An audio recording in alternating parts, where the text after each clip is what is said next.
What is going on, everybody? Welcome back to the channel. Aftersound here, bringing you Splinterlands content every single day. We also stream right here in this channel as well as on Twitch, so make sure you come by and say hello.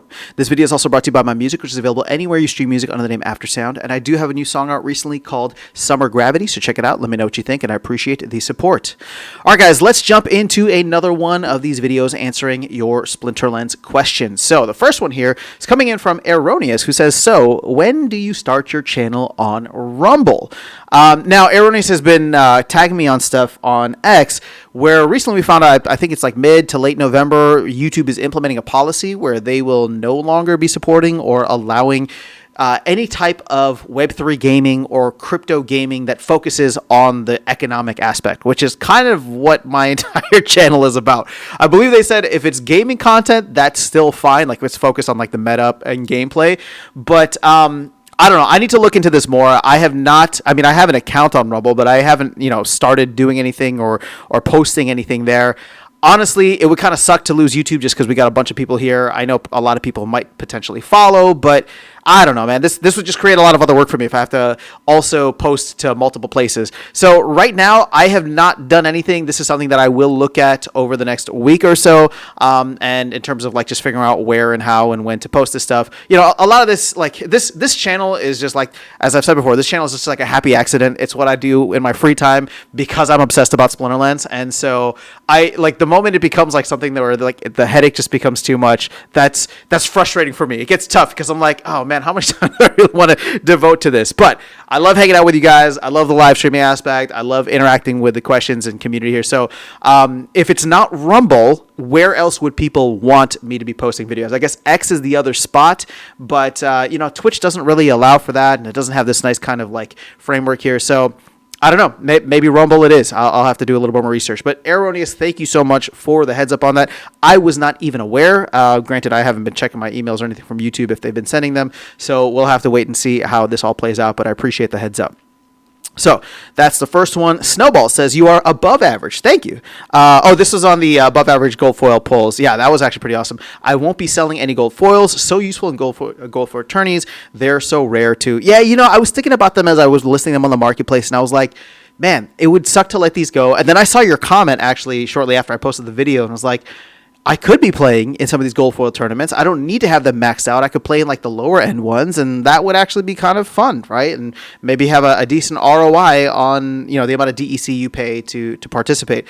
But at this point in time, land is the biggest focus for me. So it's like, you know what? If I get more as I go along, then maybe I'll start collecting them. But right now, I'm trying to get as much DEC for land as I possibly can.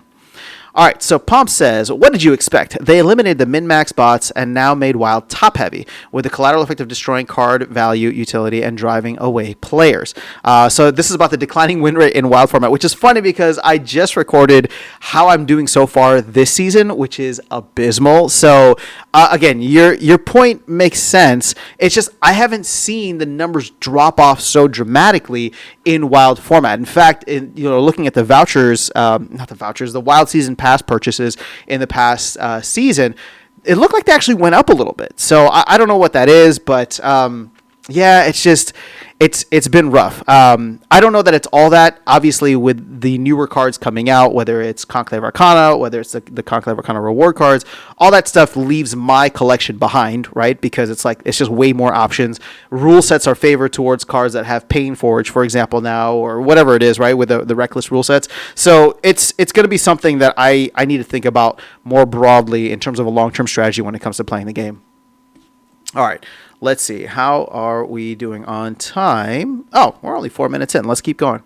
All right. So Sudion says, yay, more revenue sources. This was in response to the video that I had about getting essentially another like Hive, the proposal for like a Hive SPS or Hive USDC pool.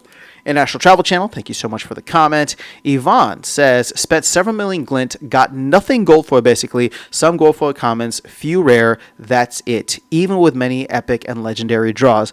Well, if you saw mine on the first day, well, I live streamed it. It wasn't a video, but I live streamed the first day that it was available. I had some pretty disappointing pulls too. So sometimes they're good, sometimes they're not. It's just what it is. All right. Kazakh says, I really don't get where your obsession for vouchers comes from.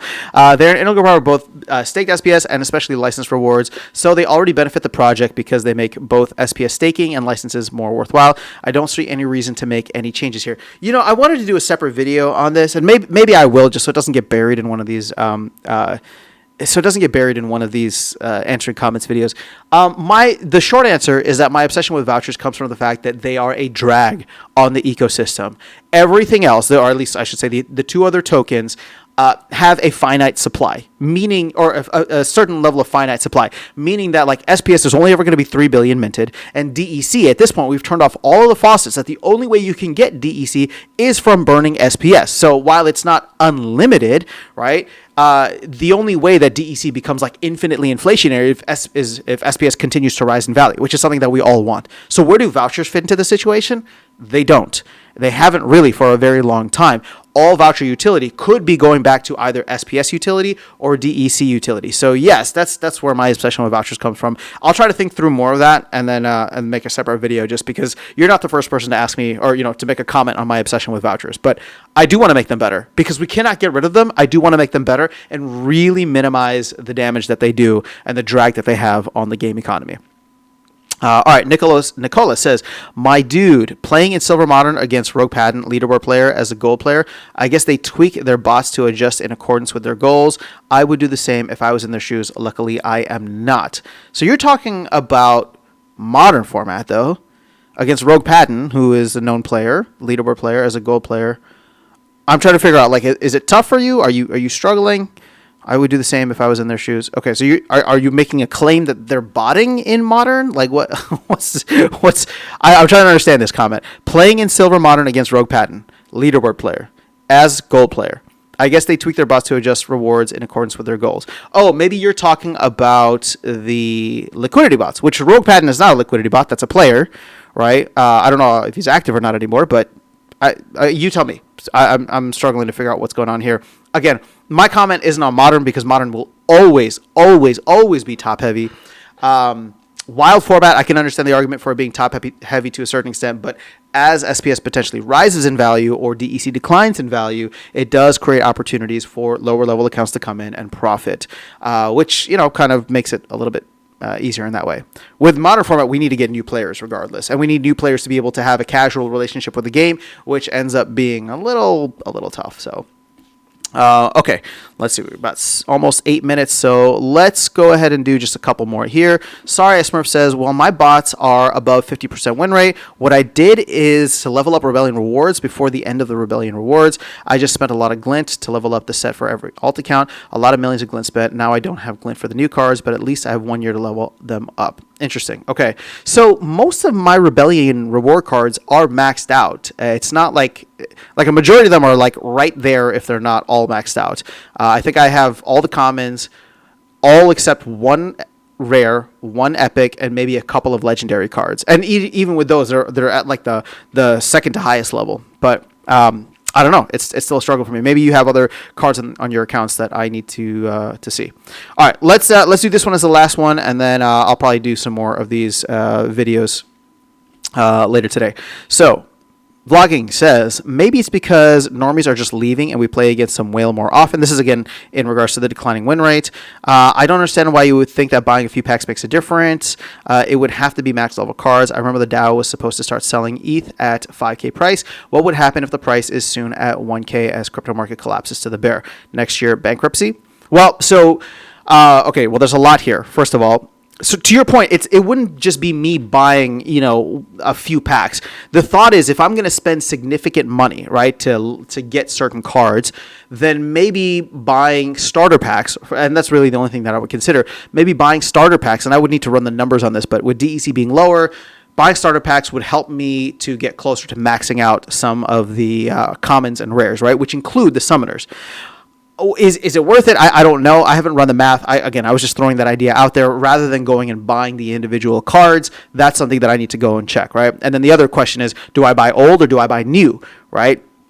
Now, old makes sense, but if I'm going to buy old, you want to buy the stuff that's actually like positive, or not positive, but like, meta impactful and is going to have some longevity, right? You would think like the Untamed Legendary Summoners, for example. But I don't know. That's just kind of where my head is at. Now, going to the other part here, it would have to be max level cards. I remember the DAO was supposed to start selling at 5K ETH price. What would happen if the price is soon at 1K as crypto market collapses to the bear? Next year bankruptcy. Okay, so yes, we are supposed to sell once we get to 5K. I don't even know if we might have touched 5K, but I don't think we've sustained it in any meaningful way in terms of ETH. When it comes to the bear market and bankruptcy, I do believe the team is in a better place financially to ride things out. Also, we know that, at least according to Matt, that they're holding a decent amount of crypto. And I would assume that crypto, specifically Bitcoin, has risen in value, right? Risen in value from wherever we were in the depths of the bear market, even 2023, like we're up 4x at this point. So I don't know if the team's like taking profit off of that. I don't know if they've leveraged off of that. I like leverage meaning like they've gotten some extra cash for loaning it out or whatever the case. Again, not that they should be doing that, but my point is that I don't know where the team is at in terms of their finances. It's not something that I'm currently worried about. It doesn't seem like the team is something it does not seem like it is something the team is currently worried about. So I wouldn't go there right now. I would wait to see how the next 3 to 6 to 9 months play out. We'll say like middle of 2026.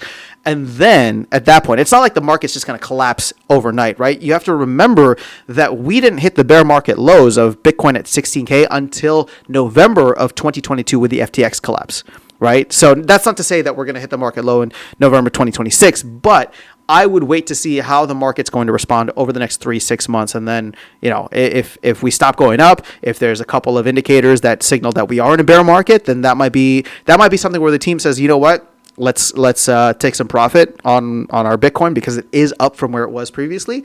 And as much as I hate to say sell your Bitcoin, right, but if the team's got to do what the team's got to do to get through another bear market, then that would be my guess. But that's really all I can speculate on right now. I think we're still way too far out of it. But that is all I have for you guys in this video. Let me know your thoughts in the comments below. Otherwise, I'll catch you all in the next one and see you around the game. Take care.